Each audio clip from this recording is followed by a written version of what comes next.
warahmatullahi wabarakatuh. Perkenalkan, nama kakak Repana Penti. Baiklah, seperti minggu-minggu sebelumnya, kita akan bercerita mengenai kisah Islami di zaman Rasulullah. Nah, pada minggu ini kita akan bercerita tentang Nabi Ismail. Sebelumnya, apakah Arkan dan Pardan mengetahui siapa Nabi Ismail itu?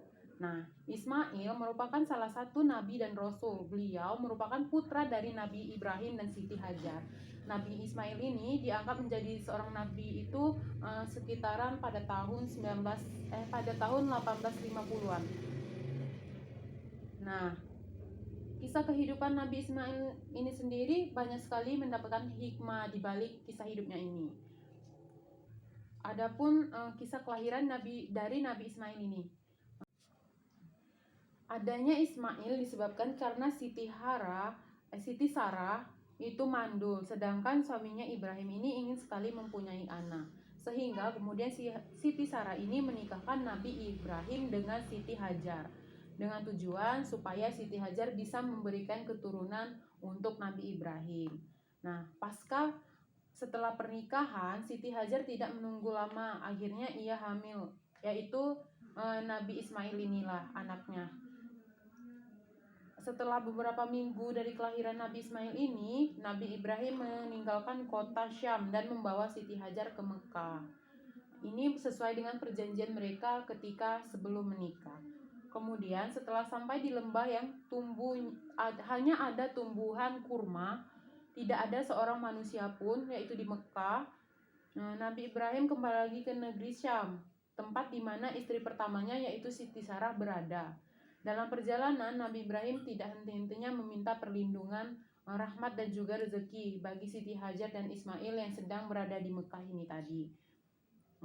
Adapun doa Nabi Ibrahim untuk Siti Hajar dan juga Ismail, yaitu dalam surah Ibrahim ayat 37 yang artinya, ya Allah, sesungguhnya saya telah menempatkan keturunanku di lembah yang tidak ada tanam-tanaman, dekat dengan Baitullah atau Ka'bah.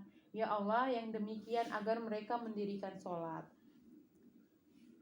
Sejak ditinggal Nabi Ibrahim ini, tinggallah Siti Hajar di lembah tersebut. Siti Hajar merupakan salah satu wanita yang taat, sabar, dan selalu berharap agar ia selalu dalam lindungan Allah. Beberapa hari di Mekah, mereka masih mempunyai stok makanan yang mereka bawa dari negeri Syam ini tadi.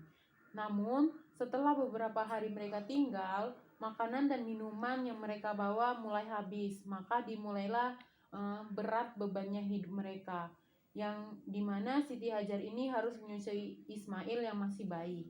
Karena kekurangan makanan dan minuman, maka mengeringlah ASI dari Siti Hajar ini tanggi, sehingga Nabi Ismail menangis tak henti-henti. Siti Hajar menjadi bingung, menoleh dan ia mencari makanan kan. Ia pergi ke sana kemari namun tidak ada bahan makanan yang ia temui. Kemudian Siti Hajar ini merasa putus asa. Kemudian ia pergi ke Bukit Sapa untuk mencari mata air, namun ia tidak menemukan mata air. Yang ia temukan hanyalah batu dan pasir. Akhirnya Siti Hajar berlari lagi menuju ke Bukit Marwah. Bukit Sapa dan Marwah ini bukanlah jarak tempuhnya bukan dekat loh, namun jauh. Lalu setelah sampai di Bukit Marwah, yang ditemukan hanyalah bayangan fata morgana. Siti Hajar pun tidak pernah mengeluh kepada Allah walaupun ia mengalami kesusahan dalam mencari makanan. Keinginan Siti Hajar untuk menemukan air begitu yakin agar Siti Hajar tetap bisa hidup bersama Ismail. Siti Hajar ini yakin pasti ia menemukan sumber air di Mekah ini. Ia pun tidak putus asa, tetap mencari walaupun ia telah pergi dari Safa ke Marwah namun tidak menemukan sumber air ini tadi. Namun ia tetap kekeh dan yakin. Nah, pada akhirnya Siti Hajar duduk dan termenung setelah berlari dari Bukit Safa dan Marwah ini tadi sebanyak 7 kali. Kemudian datanglah malaikat Jibril dan ia bertanya kepada Siti Hajar, siapa Anda sebenarnya? Kemudian Siti Hajar menjawab, saya adalah istri Nabi Ibrahim. Jibril bertanya lagi kepada kepada Siti Hajar ini tadi, kepada siapa Anda dititipkan? Kemudian saya dititipkan kepada Allah. Nah, melihat keyakinan Siti Hajar ini tadi, kemudian Jibril menginjakkan telapak kakinya ke tanah. Kemudian atas izin Allah keluarlah air dari telapak kaki tersebut. Kemudian Jibril berkata Zam-Zam, yang artinya perkumpulan.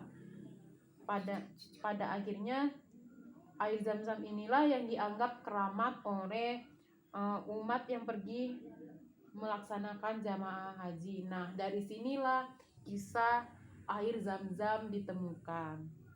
Melihat air yang mengalir begitu deras, maka gembiralah Siti Hajar ini, karena dia tadi kan sudah capek cari dari Safa ke Marwah sebanyak 7 kali, namun tidak menemukan sumber air. Namun dengan hanya sekejap, dengan menginjakkan kaki saja, Nabi Jibril ini dapat memberinya sumber air. Kemudian ada sekelompok dari orang Arab dari suku Juhrum. Mereka melihat burung-burung yang berterbangan di udara. Mengetahui dari pengalaman apabila ada burung di udara, maka di bawahnya pasti ada mata air. Maka pergilah suku Juhrum ke tempat tersebut dan bertemulah mereka dengan Siti Hajar. Kemudian suku Juhrum membangun kemah di sekitar air Zam-Zam. Tentu dengan kedatangan suku Juhrum tersebut, Siti Hajar merasa gembira karena yang tadinya ia hanya berdua dengan Ismail, sekarang ia dapat menemukan warga yang juga kesepian tinggal di sana. Maka Siti Hajar pun sangat bersyukur kepada Allah. Adapun kisah lain dari Nabi Ismail ini, yaitu kisah disembelihnya Nabi Ismail, yang merupakan asal mula daripada kurban. Nah, dari sekian lama Nabi Ibrahim meninggalkan Siti Hajar dan Ismail, maka berkunjunglah Nabi Ibrahim ini ke Mekah untuk menemui Siti Hajar agar bisa menghilangkan rasa rindunya. Kemudian tinggallah Nabi Ibrahim bersama Siti Hajar dalam satu rumah. Pada suatu hari, Nabi Ibrahim bermimpi bahwa beliau harus menyembelih anaknya Ismail ketika Ismail sudah mencapai usia remaja. Nah, kalau Arkan dan Pardan ada di posisi Ismail, apakah kalian mau disembelih oleh ayah kalian? Nah, sedangkan Nabi Ismail ini mempunyai hati yang sangat tulus. Ia rela disembelih oleh ayahnya karena itu merupakan perintah Allah. Nah, saking ketaatnya Ibrahim dan Ismail ini, mereka rela mengorbankan diri mereka, salah satu dari mereka. Nah, setelah bangun dari tidurnya ini tadi, Ibrahim mengetahui bahwa itu hanyalah mimpi yang merupakan perintah dari Allah, karena mimpi para nabi adalah benar. Maka Nabi Ibrahim pun berbicara kepada Ismail sebagaimana dalam Al-Quran surah As-Saff, yang artinya, wahai anakku, sesungguhnya saya bermimpi menyembelihmu, maka bagaimana pendapatmu? Kemudian Ismail pun menjawab, wahai ayahku, kerjakanlah apa yang Allah perintahkan kepadamu, insya Allah Anda termasuk orang-orang yang sabar. Maka Ismail dibawa ke kota Mina, lalu diletakkan di atas kepalanya kain putih agar Nabi Ibrahim tidak melihat wajah anaknya ketika menyembelih. Kalau nggak ditaruh kain putih, Nabi Ibrahim nggak akan tega dong menyembelih Ismail. Sedangkan Ismail ini kan tadi kan anak dari Nabi Ibrahim. Ketika Nabi Ibrahim meletakkan Ismail, keduanya sama-sama pasrah kepada Allah. Maka mendengar Nabi Ibrahim dan suara hati dari Nabi Ibrahim ini sebagaimana dalam Al-Quran surah As-Saff, wahai Ibrahim, Anda telah membenarkan mimpi itu. Sesungguhnya saya, yaitu Allah, akan memberi balasan kepada orang-orang yang berbuat baik.